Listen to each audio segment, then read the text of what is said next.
அன்புள்ள சகோதரர்களே, ஒருமுறை அபூபக்கர் ரலியல்லாஹு அன்ஹு அவர்களுக்கும் உமர் இப்னுல் கத்தாப் ரலியல்லாஹு அன்ஹு அவர்களுக்கும் இடையில் ஒரு முரண்பாடு ஏற்படுகிறது. இந்த முரண்பாடு காரணமாக அபூபக்கர் ரலியல்லாஹு அன்ஹு அவர்கள் பாருங்க, ஒரு சித்திக் ஒரு ஷஹீத் ரலியல்லாஹு அன்ஹுமா. அபூபக்கர் ரலியல்லாஹு அன்ஹு அவர்கள் கொஞ்சம் உமர் ரலியல்லாஹு அன்ஹுவுக்கு பேசிட்டாங்க. அபூபக்கர் ரலியல்லாஹு அன்ஹு அவர்கள் உமர் ரலியல்லாஹு அன்ஹுகிட்ட போறாங்க, மன்னிப்பு கேட்க போறாங்க. இவங்க நடந்துக்கு அப்படியே போறாங்க. போய் வீட்டுக்குள்ள போய் கதவை அடைச்சிட்டாங்க. பிறகு வீட்டுக்குள்ள போய் இவங்க யோசிக்கிறாங்க, நாங்க அபூபக்கர் யாரு, அவரை மன்னிச்சிருக்கணுமே, அவர் அல்லாஹ்வுடைய தூதரனுடைய நெருக்கமான ஒரு தோழர் அல்லவா, அவரை நான் ஏன் இப்படி செஞ்சேன், அவரோட மனசு உறுத்துது.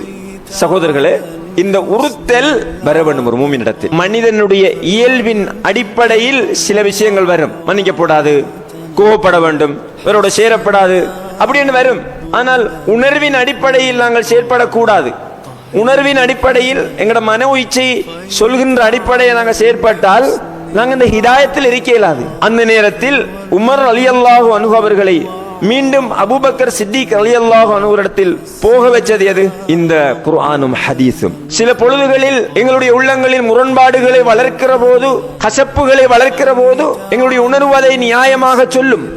ஆனால் அல் குர்ஆனும் ஹதீஸும் எங்களுக்கு என்ன சொல்கிறது? எங்கட உணர்வும் எங்கட மன இச்சையும் எங்கட விருப்பு வெறுப்புகளும் சொல்ற மாதிரி அதுக்கு பின்னால நாங்க போனால் சொர்க்கம் போக இயலாதே. போகலாம், பிரச்சனை இல்லை. ஆனால் அது எங்களை சொர்க்கத்துக்கு கூட்டி போகாது. அன்புள்ள சகோதரர்களே, குர்ஆனும் ஹதீஸும் என்ன சொல்லுது? எங்கட ஹவாக்கு மாற்றம் அறிக்கை. நாங்க ஹவாக்கு பின்னால போக கூடாது, குர்ஆனுக்கும் ஹதீஸுக்கும் பின்னால போக வேண்டும். அதன் நிழலில் நாங்கள் செயற்பட வேண்டும்.